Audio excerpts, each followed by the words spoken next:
Café Country, a sua dose de triatlon. Pega o seu café e vem com a gente. Olá, bem-vindos a mais um Café Country. Eu sou o Wagner Espadoto e tenho aqui comigo a mamãe Érica Magrice e o nosso ancião do Tri, Beto Nitrini. Fala aí, pessoal, como é que estamos? Oi, galera! Cadê o Beto? Cadê o nosso ancião do Tri? Sumiu? Tô por aqui. O Beto tá lentinho A conexão hoje. de vídeo às vezes tá meio ruim. Hoje tá meio lento o vídeo aqui. Tá com delay aí, Betão? Online aqui, tá? Mas tem muita criança estudando hoje aqui em casa, de aula online, tudo, o Wi-Fi tá meio ocupado. E hoje, pessoal, nós iremos falar sobre um assunto bem importante, que é o triatlon e as Olimpíadas de 2021. O sonho de todo atleta e técnico que trabalha com alto rendimento é chegar em uma Olimpíada. Este ano teríamos as Olimpíadas de Tóquio, que, como todos sabem, foi postergada para 2021. Isso pode ser um grande problema para atletas e técnicos que têm que replanejar os treinos e muitas vezes depende de um calendário para que o atleta se classifique para as Olimpíadas. Para falar sobre esse tema, temos aqui hoje Eduardo Braz, que é treinador desde 2005, especializado em treinamento desportivo, treinador nível 2 pela CBTRI e CANTRI, treinador da Seleção Brasileira de Triatlo e está à frente da equipe de alto rendimento do SESI de São Paulo.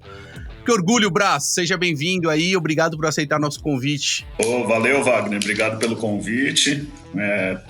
Um olá aí para a Érica, para o Beto. Tamo aí, vamos conversar um pouquinho sobre Olimpíadas em 2021. É um orgulho, nossa, a gente está muito feliz de recebê-lo aqui. E eu queria saber o seguinte, para começar, como foi receber a notícia, Braz, do adiamento das Olimpíadas? Me conta isso. Poxa, para mim, eu vou te ser sincero, foi um pouquinho frustrante, cara, que a gente, quando trabalha com viés olímpico, a gente pensa em blocos de 4 anos, então são longos períodos. Em 2016 eu já trabalhava com o Reinaldo, que teve uma lesão um pouco antes e não conseguiu se classificar. E esses dois atletas que hoje eu trabalho, que já estão virtualmente classificados a Tóquio, eles eram muito novos, né? Então é um trabalho que a gente já desenvolve há 8 anos e eu estava esperando já há 4 anos. Então, quando aconteceu, eu fiquei bem chateado. Mas assim, a gente não pode acusar muito o golpe. Rapidamente a gente foi atrás de novos meios de motivação. Eu acho que uma das coisas que a gente tem mais martelado para manter a qualidade do trabalho nesse momento, com o adiamento dos jogos, é se concentrar no processo, se concentrar em melhora diária. Então, cada treino um desafio diferente para que esses atletas se motivem, cheguem com vontade de cumprir a tarefa e saber que tudo é um processo, né? Então, tudo bem, adiou 1 ano, mas a gente tem que trabalhar 1 ano como eu trabalhei o ano passado, pensando em fazer o nosso melhor papel em 2021. Claro. E que tipo de impacto você observou nos atletas que estão concorrendo à sua vaga? Você está com 2, né? Com a Luísa e com o Messias, é isso? Eu trabalho com a Luísa, com o Messias, com o Carlinhos do Paratriatlon, que praticamente está classificado. E eu trabalho com o Reinaldo Colucci, que ainda tem uma chance por conta do relay. Como vocês sabem, a classificação para esses Jogos Olímpicos, ela também pode ser feita via o revezamento misto. Então, Explica pra gente isso, muita gente não sabe disso, né? Como é que funciona a classificação desses atletas para a Olimpíada, Braz? Legal, é assim, ó. Nesse ano especificamente, a gente tem 2 vias de classificação. A primeira via de classificação é via revezamento misto. Então, existe um ranking dentro de 2 anos das provas de revezamento e a nação que tiver entre as 8 primeiras tem 2 vagas masculinas, 2 vagas femininas para o revezamento e para o individual. Então, você classifica o revezamento, você classifica o individual. Às vezes você tem atletas que não estão ranqueados no individual, mas que podem participar via revezamento. Você também tem a outra via, que é de acordo com o ranking individual. Então, os 50 primeiros do ranking, 55 primeiros atletas do ranking mundial dentro desse período de 2 anos classificam. Se a nação tiver 2 atletas masculinos e 2 femininos, também classifica ao revezamento. Acho que ficou claro assim. Hoje, o que a gente tem de cenário? A gente tem 3 atletas classificados, praticamente classificados no individual, que é a Vitória Lopes, que trabalha no exterior, que é a Luísa, que trabalha conosco, e o Manuel Messias, que trabalha conosco. E a gente tem uma chance de classificação direta através de um evento que tem para o revezamento. É como se fosse uma classificatória direta. É uma prova, fez top 3, você entrou. Essa prova, que é a classificação direta, ela exclui as 8 primeiras nações que já se classificaram pelo ranking. Então, tecnicamente, a gente precisa ser a 11ª nação do mundo para ter o revezamento classificado. Essa é a chance que a confederação, que a nossa equipe está apostando para a classificação do revezamento. E é aí que entra a chance também do nosso segundo atleta masculino, que está entre o Reinaldo Colucci, o Cauê Willi e o Diogo Sclebin, que são os atletas melhores ranqueados. O Danilo ainda está ali ranqueado, mas eu acredito que entre esses 3 que seja o nome a se definir para tentar disputar a vaga, não é que já está classificado. Diogo, eu nem sabia do Diogo. Do Diogo eu não sabia. Na verdade, assim, todos que estão ranqueados no individual, eles têm chance de disputar essa vaga no revezamento. Agora, os critérios que já estão inscritos mudaram por conta da pandemia, mas que já estão inscritos é que vai definir quem serão esses atletas que tentarão a vaga nesse evento direto, né? É um pouco complexo a coisa, mas eu espero que todo mundo tenha entendido. O ranking é complexo. E só voltando na pergunta inicial, o que você observou de impacto nesses atletas que estão concorrendo à vaga, que você tem maior contato com esse adiamento das Olimpíadas? Em termos de motivação, em termos de, sei lá, treino, como é que isso impactou? Olha, eu acho que a gente tem, especificamente quando a gente fala em concorrer à vaga, eu estou subentendendo entre os brasileiros, né? A gente tem atletas muito jovens que estão trilhando o seu processo, e aí eu entendo que o impacto ele foi momentâneo e eles já voltam a pensar, porque sabem que tem os Jogos de Tóquio, os Jogos de Paris, e aí vai. E tem os outros atletas, que é o Reinaldo Colucci, especificamente, e o Diogo. O Diogo eu acabei não conversando. Que são atletas que seria a última edição dos Jogos que poderia participar, né? Então, com certeza, para esses atletas, a ideia é um pouco diferente. Houve uma queda de motivação um pouco maior, só que rapidamente a gente também foi tentando criar novos objetivos e vendo que pode-se ter um cenário propício para o ano que vem também. Mas realmente para esses atletas mais experientes, que seria a última edição de participação, de possibilidade de participação nos Jogos Olímpicos, o adiamento é mais duro, é mais sentido. Isso é óbvio. Eles aumentam o ciclo, né, em um ano e tem toda uma expectativa por trás, enfim, é bem complicado. E vai se aproximando da idade de aposentadoria mesmo do atleta, né? Ou inclusive de uma transição para as provas de longa distância, né? A gente bem sabe, por exemplo, que o Reinaldo tem esse perfil e após uma tentativa de Jogos Olímpicos iria totalmente focar no Ironman, iria focar em Kona, né? Então você adiar isso por um ano é um pouco impactante para a carreira, mas a gente já conseguiu reajustar isso aqui dentro. Braz, deixa eu te fazer uma pergunta aqui. Primeiro, assim, eu lembro de você, assim, de muito tempo atrás, quando você não é da minha categoria, você é um pouco mais novo do que eu lembro de você competindo no Troféu Brasil, que eu tinha um amigo que competia sempre com você, a gente treinou junto algumas vezes, aqui pela Bandeirantes, algum tempo aqui com o pessoal, e aí depois eu vi você como técnico aí do SESI, né, já acho que 2015 mais ou menos, né, que você começou lá, não lembro exatamente, mas foi muito legal ver aí o trabalho que você desenvolveu. Eu queria fazer uma pergunta, assim, as pessoas que têm a vaga hoje, com essa alteração que teve no jogo, elas têm o risco de perder essa vaga?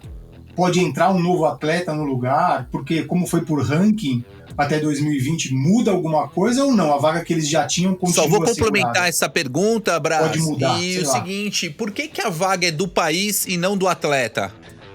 Bom, vamos lá. Então, primeiro, legal você lembrar de mim como atleta faz muito tempo, nem eu mesmo lembro, né? Pra ser sincero. Tá tipo o Wagner, então, tá tranquilo. É que eu continuo aqui, entendeu? Eu sou daqueles que não aprende, mas não desiste. Nem eu então mesmo eu continuo lembro. por aqui, eu vou lembrando dos caras lá de trás. Então. Eu vim aqui para São Carlos em 2011, na verdade, né? Então, em 2011 eu assumi aqui a equipe. Na verdade, foi um momento de transição da equipe e eu iniciei com esses meninos júnior. Então, Luiz, o Messias, o único profissional, o único elite mesmo, era o Reinaldo, que está com a gente até hoje aqui.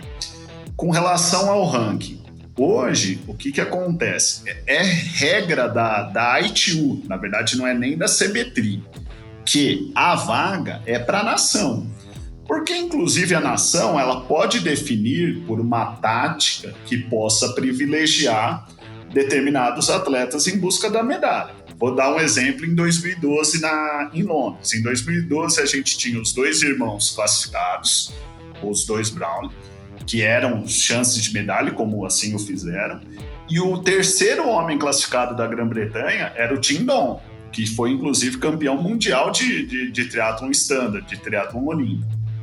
E eles optaram por levar um atleta que os protegesse os 2 irmãos no ciclismo. Então isso é uma estratégia, como o Bernardinho pode convocar um levantador diferente do que talvez o melhor levantador com o melhor scout que tem na Superliga, a seleção brasileira também pode fazer isso. E isso é uma regra que a Federação Internacional deixa claro no regulamento. Hoje, então assim, a vaga é deles virtualmente, eles são os melhores classificados e a gente entende que pelo regulamento que a CBTRI tem interno de classificação, eles já virtualmente estariam classificados com a quantidade de pontos que a vaga é deles. Mas sim, existe a possibilidade de haver alguma troca, mas a CBTRI já tem isso, né, no regulamento. E o porquê a gente pode até garantir que eles já têm esses pontos suficientes? Porque com a pandemia e a paralisação das provas, o que teria de prova classificatória até agora, 2020, será mantido. Então não vai ser adicionado provas com possibilidades de atletas fazerem mais pontos do que todos já têm, entendeu? Digamos que teríamos 3 ou 4 provas no ano de 2020 válidas ao ranking olímpico. Essas 3 ou 4 provas serão as mesmas em 2021, a gente só adiou tudo. Então, o cenário de ranking, o cenário do processo de classificação continua o mesmo para 2021. O problema grande aí é se você tem algum atleta com lesão, né? Que já tem a vaga, por exemplo, ou que tenha uma queda de bicicleta. E isso eu acho que é um fator que pode complicar muito. Em relação a isso que você falou, Brás, que a vaga é decidida muitas vezes por uma estratégia, né? De prova, enfim, que nem no caso dos irmãos, que tinha um atleta que os protegeu no ciclismo. A gente sabe que tanto até a tática de prova ela é extremamente importante, principalmente em provas standard, provas olímpicas. Agora, isso é uma coisa que inevitavelmente você não garante que aconteça, né?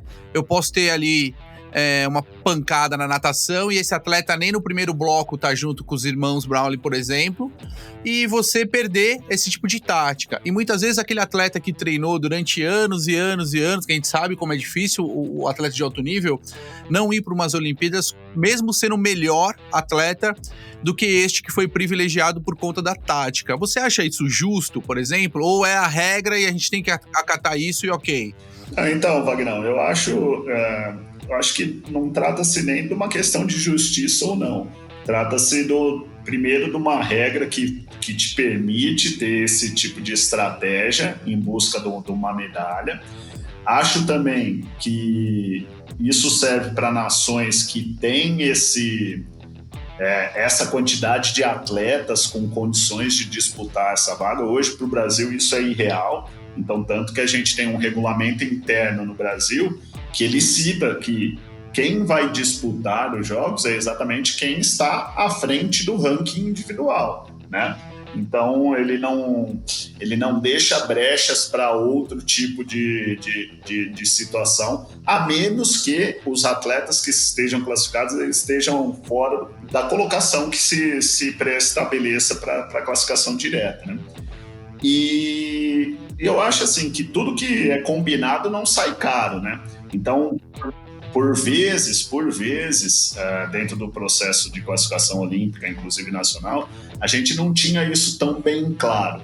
Hoje, antes de iniciar o processo de classificação olímpica, a gente já tinha o regulamento, tanto da ITU quanto o nosso. Então, todo mundo já sabe a regra, entendeu? Acho que esse tipo de transparência que realmente é o que importa para julgar, inclusive, se é justo ou não. Isso era um grande problema mesmo, porque você muitas vezes tinha alteração de algumas regras ou possibilidades no meio do jogo, né? E aí os atletas e técnicos realmente não sabiam muito bem o que fazer com tudo isso, né? Betão, como é que tá aí? Quer perguntar alguma coisa? A pergunta que eu queria fazer é aquela mesmo que eu anotei ali, aquela hora da competição, né? Dessa mudança, do risco de perder a vaga, que era uma coisa que eu tinha aqui.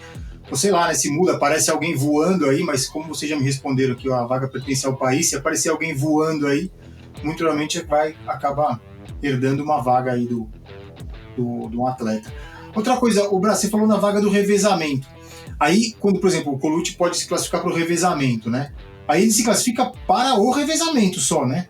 Não entra no individual. Na verdade é assim, você classificando para o revezamento, você abre a vaga no individual também, entendeu? Essa é a grande cartada que a gente da seleção, da confederação, está apostando.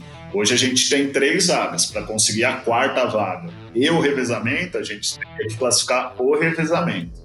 Como anda o planejamento de seus atletas, Brás? Você roubou minha pergunta, eu ia fazer essa pergunta. Como é que tá o planejamento aí pro próximo ano? O que tem de... Eu pensei aqui, vocês devem fazer algum treinamento em altitude, alguma coisa desse tipo? Sim.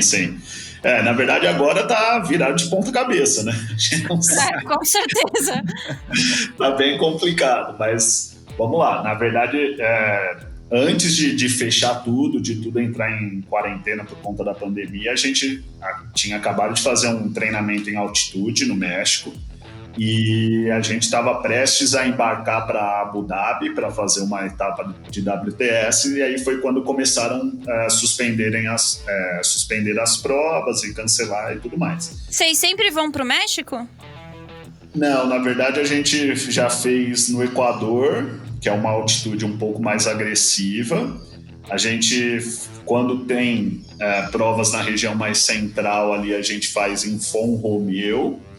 E eu particularmente também gosto bastante do México. Sempre me dei bem em São Luís Potosí, não é cidade do México. Uma estrutura bem legal ali de treino, principalmente no que se refere à piscina, a parte de academia e tudo mais. Então, assim, para esse ano, a gente ainda está no aguardo da confirmação de algumas provas, mas existe um projeto do COB, que na verdade não só para triatletas, para atletas de N modalidades, enviar cerca de 200 pessoas para a Europa nesse segundo semestre, para que possa começar a treinar com um pouquinho mais de estrutura e competir algumas provas que já devam ocorrer por setembro, outubro, lá na Europa. Se isso confirmar, se brasileiro conseguir entrar na Europa ainda e tudo, isso é o que a gente teria para o ano. Provavelmente a gente faria o Challenge Florianópolis como uma boa base aqui, porque talvez seja uma das poucas provas que vai ter a nível nacional.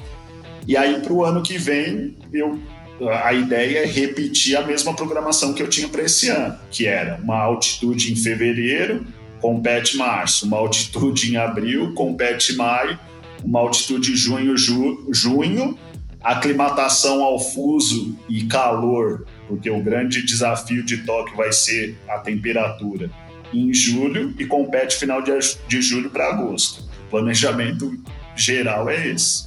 E me conta um pouco como é que funciona a rotina de um atleta de alto rendimento. São quantos treinos por dia?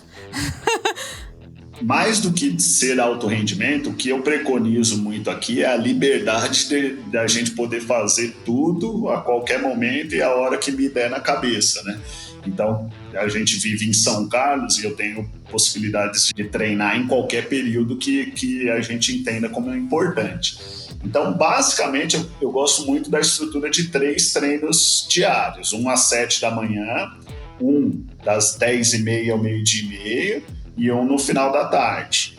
Aí, complemento, então, uma academia, um trabalho de mobilidade com o físio, a gente normalmente faz após esse terceiro treino, em alguns dias da semana. Eu sou da linha de treinadores que não gosta de day off. Eu acho que o day off ele só serve para uma coisa, para eu acochambrar a carga em 6 dias e acabar tudo ficando muito concentrado e a carga daqueles 6 dias da semana fica demasiado alta. Eu prefiro, sim, dar períodos do dia off. Então, digamos que eu terminei um treino hoje ao meio-dia, se eu quero uma recuperação um pouquinho mais plena, eu vou até o outro dia às 10 da manhã, 11 horas da manhã, sem nenhuma atividade. Mas eu não... Ou um day off por demanda também. Não, tô muito, muito cansado hoje. Também tem. Essa é uma das vantagens de você estar super próximo dos atletas, né? Você deve enxergar isso um pouco melhor. Sim, mas eu vou te ser sincero, off total, quase nunca. Eu falo assim, ó, tudo bem, vai lá, você sobe na bike, vai fazer 1h30, 1h30, bem fácil, uma frequência Z1 mesmo, aquele Z1 bem solto, mas faz. Eu não sou muito adepto do day off total. Porque pensa bem, o dia, se você parar um dia inteiro, você tá ficando 48 horas sem treinar, provavelmente, ou próximo disso. É muita coisa. É muita coisa para um esporte. Vou perguntar pro teu atleta depois se é muita coisa, viu? É isso que eu vou fazer. Olha, Wagner, você sabe que eles odeiam o dia inteiro de off aqui, cara. O dia inteiro de off eles odeiam. Eles preferem fazer alguma coisa muito leve e fiquem com o dia livre. Então, tipo, sei lá, fiz algo 7 horas da manhã. Das 10 da manhã em diante eu tô livre, do que dá totalmente off. Eles sentem até perdidos. Eu entendo. Os caras falam que aqui que dia off na TT é que nem cometa. Você não vê nunca. É uma coisa louca aqui. E aí os caras reclamam, não vai ter off. Mas que off? Off pra quê, né? Tá precisando do off? Não tô precisando do off, não faço nada o dia inteiro. Então tá bom, então vamos treinar. Treinar que tá descansando. Quando a gente tem esse controle de carga mais apurado, fica mais fácil, até que você sabe bem, até com as interconexões de carga, saber como esse atleta tá ou não, né? Então, quando você tem isso mais ajustado, você sabe o que dá para ser feito. É evidente que a gente tem uma outra situação que é a vida do atleta, a rotina, mas no alto nível vocês conseguem controlar isso muito melhor, né? E esses atletas, normalmente, falando ainda... O que foi, Betão? Numa visão, assim, de um atleta amador como eu, né? Assim, a gente vê... Eu também não gosto de dia off, apesar de já estar não tão ancião quanto o Wagner me coloca aí, eu tô com 44, eu não gosto do dia off, eu também prefiro isso. Pô, tem dia que o Wagner faz tempo que eu não tenho off, mas outro dia eu tinha um off e, tava aqui em casa, não posso sair de casa, ninguém tá fazendo nada, subi no rolo, assisto um filminho ali, 1 hora e pouco, e por incrível que pareça, essa 1 hora e pouco, ela te ajuda muito no dia seguinte. Quando você faz o off total, paradão, sem fazer nada, que aqui nunca fico sem fazer nada, porque tem os moleques que ficam correndo atrás deles, mas deitado no sofá sem fazer nada, na segunda-feira você tá pior, eu acho. Então, esse offzinho, esse girozinho leve de 1 hora, uma corridinha de 45 minutos, meia hora, ajuda muito, assim, pela minha visão, assim, pelo menos, né? Empírica e de experiência própria aí nesses últimos... E o que eu ia te perguntar, em cima desse controle de carga que se faz, como que ficam os testes e o acompanhamento laboratoriais desses atletas, Braz? Existe uma frequência, uma rotina, uma programação? Como que é isso? Cara, na verdade, assim, eu realizo o teste laboratorial, especificamente teste de VO2 máximo, o ergospirométrico, uma vez a cada 6 meses. Tenho trabalhado especificamente com os dois somente no ciclismo, porque é a modalidade que eu acho que eu preciso ainda evoluir. A corrida deles é mais natural, então eu tenho trabalhado em cima dos testes de campo mesmo. Mas na verdade hoje a gente tem várias maneiras, né, Wagner, de estar recalibrando isso com os nossos treinos, com os nossos testes de campo, ou na verdade com as nossas séries específicas, que você pode chamar de teste, pode chamar de desafio ou simplesmente de treino. Eu vou recalibrando isso conforme os blocos de treino, as semanas de treino vão sendo cumpridas e eles vão fazendo, vão executando as sessões, entendeu? Mas laboratorial mesmo, o ergoespinométrico uma vez a cada 6 meses. E o bioquímico a gente faz bastante, cara, em especial pelo menos aqui a cada 2 meses, e quando a gente vai para altitude eu gosto de monitorar bastante, tipo, eu já cheguei a ficar 4 semanas na altitude, fazer um a cada semana, para ver realmente qualquer desviozinho de curva que a gente pudesse diagnosticar. Legal. E quando você tá na altitude, vocês dormem e treinam em cima? Ou vocês apenas dormem em cima e treinam embaixo? Como que vocês fazem esse esquema? Na verdade, os estudos apontam que a melhor estratégia é dormir em cima, treinar embaixo, para poder manter a qualidade do treino, manter os ritmos mais elevados, né? Sempre é possível. Então, os locais que a gente faz os treinamentos em altitude, normalmente a gente fica nessa altitude, a gente treina e dorme no mesmo local. O que eu utilizei e eu vi um bom ganho, em especial na preparação do ano passado para os Jogos Pan-Americanos, foi uma primeira altitude onde eu dormia em 2,5 e só fazia treinos de 2,5 para cima, então 2.500 metros para cima. E na segunda preparação específica, mais próximo dos Jogos de Lima, a gente foi para uma cidade no México, que é em San Luis Potosí, fica a 1.900 metros de altitude. Essa funcionou melhor, né? 1.900 para começar a treinar é um pouquinho mais ainda justa, né? Então, ela na verdade, se o atleta já está um bocado mais adaptado a treinamentos em altitude, ela acaba não fazendo com que você perca muita qualidade no treino, e mesmo assim você tem os ganhos fisiológicos aí que a gente espera com trabalho em altitudes mais elevadas. Então, nessa preparação específica, eu fiquei bastante contente, porque eu vinha com uma base muito grande, onde eles treinavam um aeróbico médio, um tipo de treino mais dentro de uma característica de preparação geral, numa altitude mais alta, e quando eu fui para preparação específica, eu vim para 1.900, que são 600 metros a menos. Os atletas andaram muito bem. Após 4 semanas, a gente teve bons ganhos aí, principalmente em células vermelhas e os objetivos que a gente tem com o trabalho em altitude, cara. Você sabe que eu tava em Boulder e fui pra Kona, né? Eu voei lá em Kona. Nossa, eu fiz uns treinos de subida lá em Kona. Depois, eu tava voando. Pra mim, eu tava voando. Eu falei, meu Deus do céu. Não, em compensação, em Boulder... Kona era mais baixo ou eu tinha menos gravidade do que... Olha, eu não sei. Eu vi que o Wagner correu comigo na subida a 3,55, assim, na subida. E que essa carga aqui, né? De 100 quilão pra cima, né? Pensa que é fácil? Não é fácil. Acima de 100 é complicado, né, cara? Peso pesado a gente tem. Sabemos.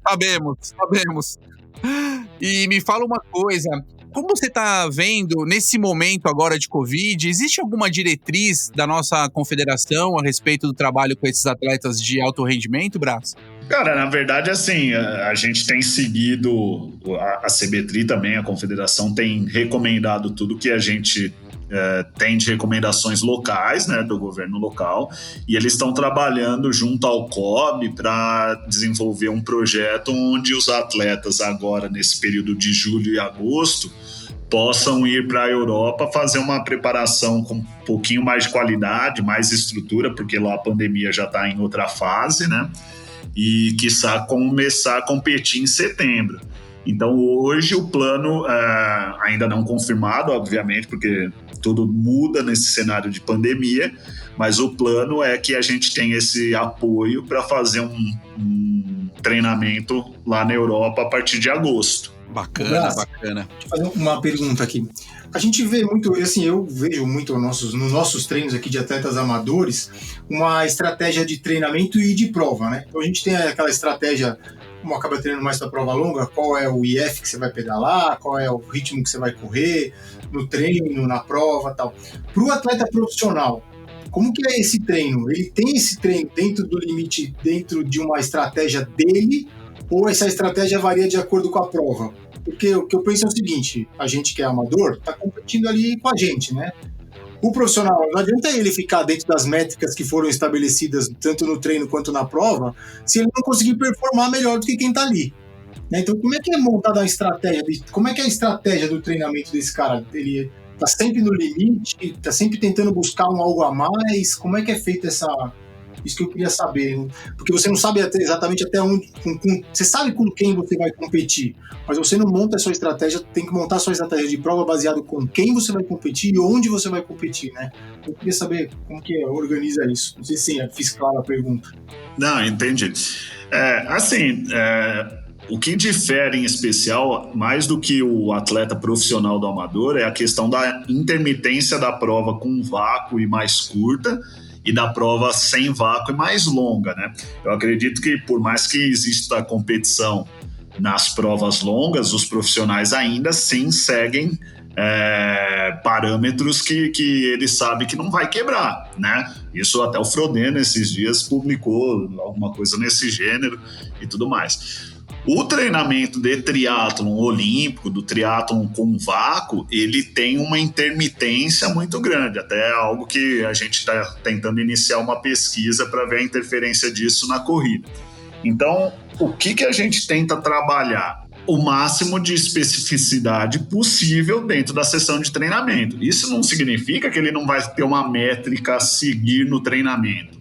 Mas o treino que realmente vai prepará-lo para a situação de prova é o treino que traga mais especificidade. Então, essa intermitência, essa questão da competitividade sem, de repente, um direcionamento, mas isso também não é feito a esmo, né, Beto? Então, assim, tem sessões que eu quero isso, então, sessões que eu quero simular uma competição, então eu vou ter essa intermitência ou eu vou ter aquela questão surpresa. Eu passo de motinho acelerando para que eles venham atrás, eu incentivo que um ataque na cabeça do outro, mas para aquela sessão específica, entendeu? Adorei. Eu já tô comprando minha moto aqui na internet, velho. Legal essa coisa. A motinho, cara, pra gente... Você sabe que em 2011 o Beto falou que lembrava quando eu treinava, né? Em 2011 eu cheguei aqui muito bem, cara. E eu treinava bastante com os moleques. Hoje eu não consigo fazer... Eles correndo, eu não consigo ir de bike. Então eu lembro quando você falava isso. Eu comprei uma motinha, a melhor solução, o melhor investimento que eu fiz, cara. Eu fico andando de motinho pra cima e pra baixo aqui na cidade. É muito engraçado que, comparando um pouco o atleta amador, o quanto tem que ser específico, e a gente brinca, né, que apesar de ser um atleta amador, ele também tem que trabalhar no específico da prova dele. E eles não entendem muitas vezes quando o treino realmente é leve, porque ele vai fazer uma prova de longa duração, né?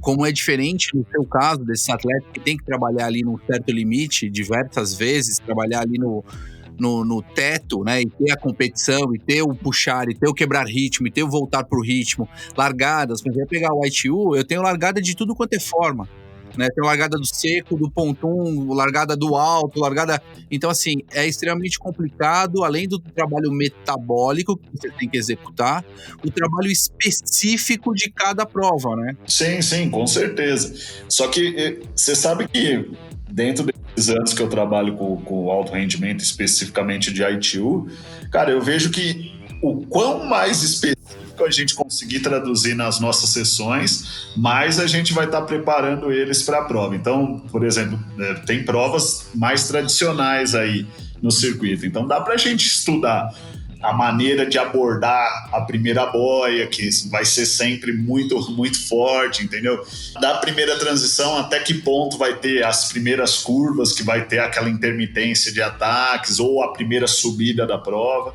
Então, isso a gente também consegue estudar e montar uma sessão bem específica. Eu usei bastante isso o ano passado para os Jogos Pan-Americanos, porque tinha uma subida muito dura com 2 quilômetros de ciclismo, né? Então eles cansaram de fazer lá na altitude trabalhos de natação intensa, seguido de uma parte no rolo onde a gente simulava uma subida em VO2 máximo, mais ou menos uns 3 a 4 minutos, para exatamente eles se sentirem prontos para enfrentar isso, entendeu? Tem a métrica? Tem, mas é máximo. E a gente sabe que depois vai ter que vir as sessões com a métrica mais justinha, com aquela carga recuperativa e tudo mais. Mas esse tipo de sessão, eu acho que é fundamental para preparar essa imprevisibilidade das provas, cara. Sem dúvida nenhuma. E como anda a renovação dos nossos atletas, né? Você enxerga para 2024 em Paris, 2028 Los Angeles e até 2032...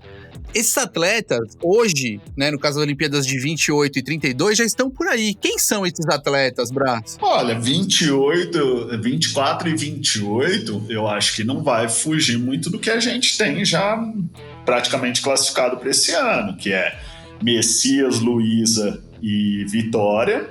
O Miguel Hidalgo é um garoto que vem crescendo e deve ser um nome que tem todas as possibilidades de entrar no cenário olímpico, como o próprio Cauê, que é da idade do Manuel. Eu vejo assim que foi uma renovação importante, porque se a gente vê, todos eles são atletas mais jovens. A Luísa é a mais experiente aí desse grupo. Então eles vão ter pelo menos mais 2 jogos, quiçá 3 jogos.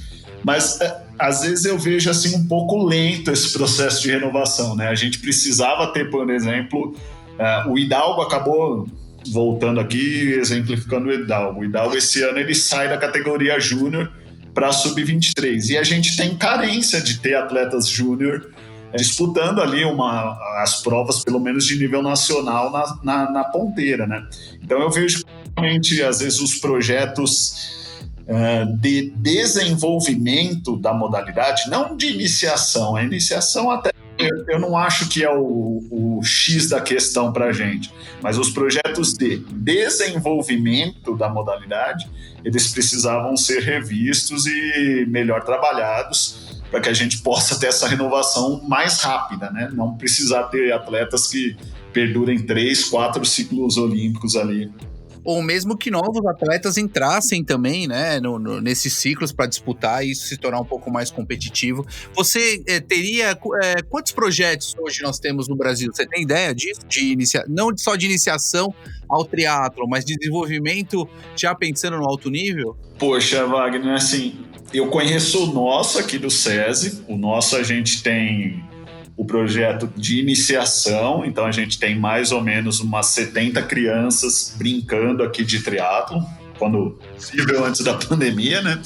É um projeto social, sem custo nenhum para criança. Aí a gente tem aqui as fases, a gente tem uma fase que chama treinamento desportivo, que é a partir dos 12 anos, e aí vai júnior, sub-23 e elite.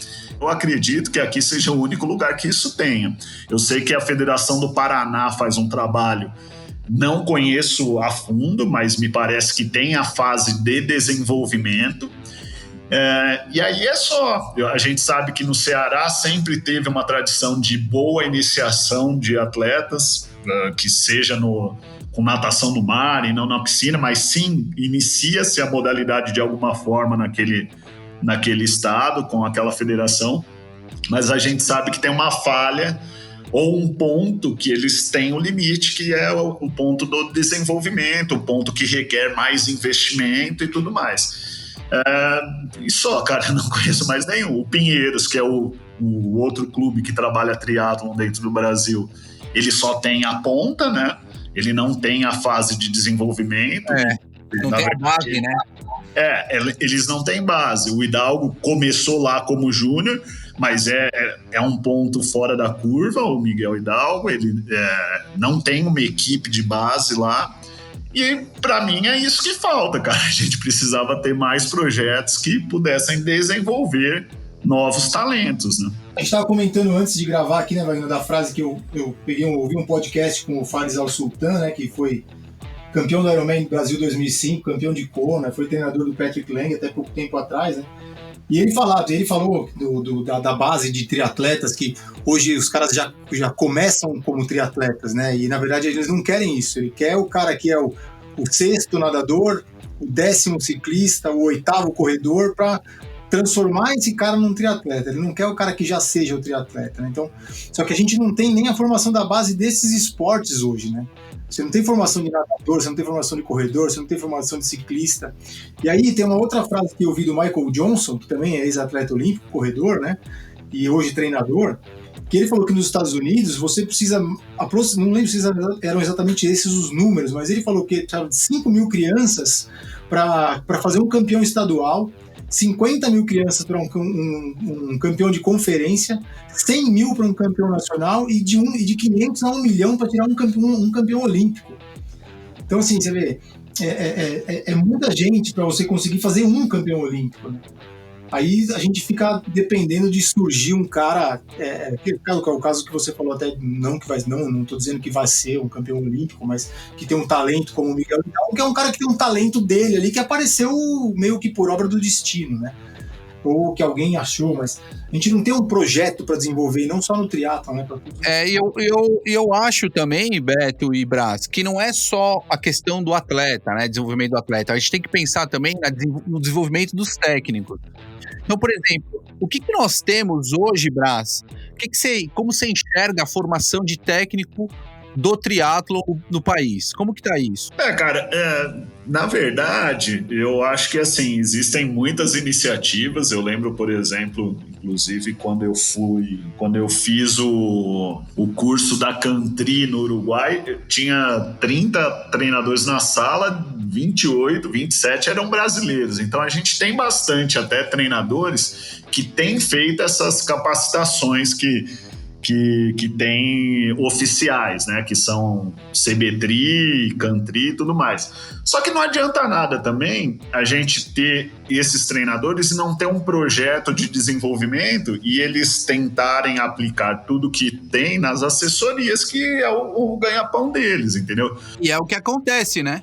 E é o que precisa acontecer, né? E eu também me sustento da minha assessoria. Eu tenho uma assessoria para atletas amadores também e eu preciso continuar com esse trabalho. Eu não posso nem focar 100% no meu trabalho no alto rendimento. Então, essa é uma condição que nos falta. Vamos entrar no mérito da discussão de como é a capacitação. Sim, beleza, tem que melhorar? Tem, mas na verdade precisa melhorar a gestão completa, né? Eu vejo que desde surgirem os projetos, para a gente entender qual treinador vai direcionar, como capacitar esse treinador e aí começar a selecionar. Então falta bastante coisa, né? É muito atleta fazendo cursos internacionais referente a Cantri, mesmo aqui no Brasil tem alguns que fazem da CBTRI, a ITU, só que esses técnicos não são aproveitados. Ou seja, eles dão continuidade na formação integral desse técnico que poderia levar ao desenvolvimento grande no país, inclusive na formação de base, né? Que é o que nós não temos. Então, eu realmente acho um grande problema isso. E como você enxerga o futuro do triatlon nacional, Brás? Poxa, é uma pergunta bem abrangente. Eu acho assim, do ponto de vista... Não corre não. Pega a bola de... Como é que chama? Não, bola de cristal. Pode deixar que eu vou cortar, mas eu tenho que fazer uma preparação.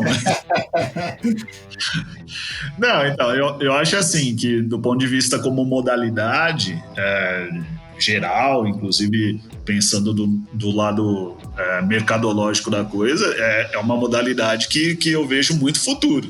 Então, a gente tem assessorias hoje dentro do país, ou uma quantidade de atletas amadores e praticantes que às vezes na Europa a gente não tem.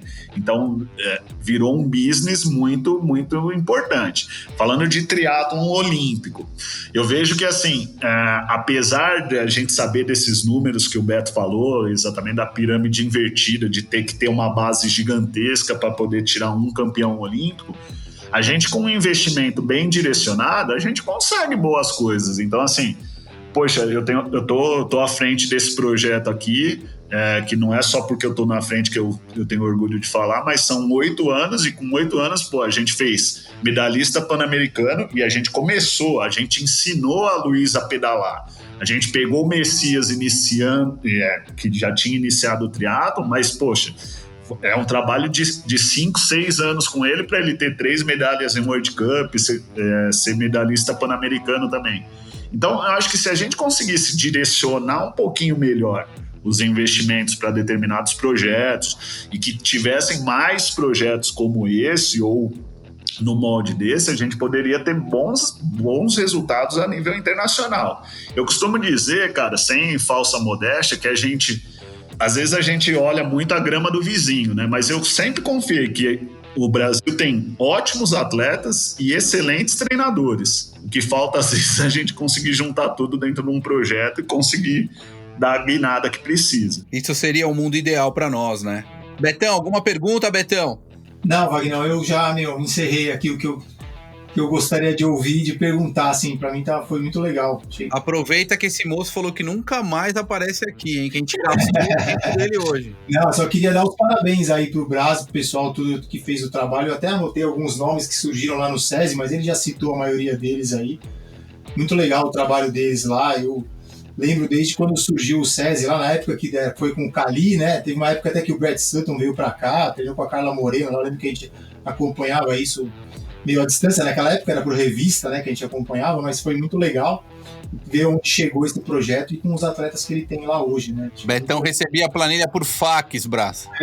Meu. Pô, mas tá bom, cara, eu não lembro de receber planilha em 1997, cara. Então, é isso aí, não recebia planilha, eu encontrava a galera, e aí, vamos fazer o que hoje?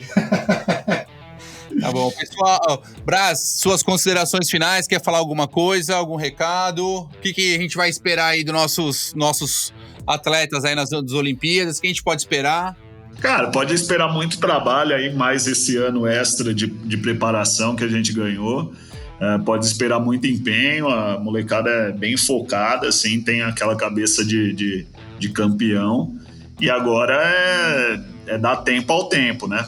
Como eu disse, eles são jovens ainda, eu não querendo ficar em cima do muro, mas para eles, especificamente nesses jogos, eu não tenho cravado assim, um top 10, um top 15, um top 5, acho que é primeiros jogos para eles, então é importante que todos entendam que o que a gente pensa é o trabalho a longo prazo, não é um acontecimento, né? Eu acredito muito nisso. E deixar aí parabéns pelo programa, cara. Eu já tinha escutado uns 3 episódios de vocês aí. Tava escutando esses dias sobre a longevidade e tava pensando, poxa, eu precisava um pouquinho da inspiração desses caras que estavam falando pra ver se eu retomo alguma coisinha aqui. Eu quase chorei quando eles falaram isso pra mim, mas você não sabe. Caíam lágrimas. Meu amigo. Mas eu acho que não tem mais jeito não. Como coach não dá pra voltar. Só se eu trabalhar com outra coisa, porque é aquilo, né, cara? Eu peguei isso como profissão, né? Não é meu hobby. Então, imagina você pensar nisso durante 18 horas que eu fico acordado do dia e mais 1 ou 2 horas que eu tenho para fazer qualquer coisa, eu vou praticar triatlon, é complicado. Exatamente isso. Eu tento explicar isso para algumas pessoas, mas eles não entendem. A gente respira muito isso, né? É um amor muito grande. Então Brás, queria te agradecer muito, muito pela sua participação. Acho que foi bem bacana o bate-papo. Espero reencontrá-lo aqui outras vezes, se você puder. Tá bom? Dá um beijo em todo mundo aí e eu queria agora saber das nossas redes sociais, Érica. Pessoal, segue a gente lá no Instagram, no @café com triatlon. Sigam a gente lá no Spotify ou no Apple Podcasts, onde quer que vocês nos ouçam. Sigam tudo, sigam o Brás, sigam o SESI e mandem as suas dúvidas, perguntas pra gente lá no nosso Instagram. Estamos sempre de ouvidos abertos. Brás, queria agradecer também, só antes do Wagner fechar, queria agradecer sua participação. Muito obrigada. Valeu, Érica. Obrigado eu. Obrigado, Brás. Valeu. Prazer ouvir você aí. Feliz pelos resultados que vocês têm conseguido aí. Valeu, galera. Obrigado mesmo. É isso aí, galera. Obrigado e até mais.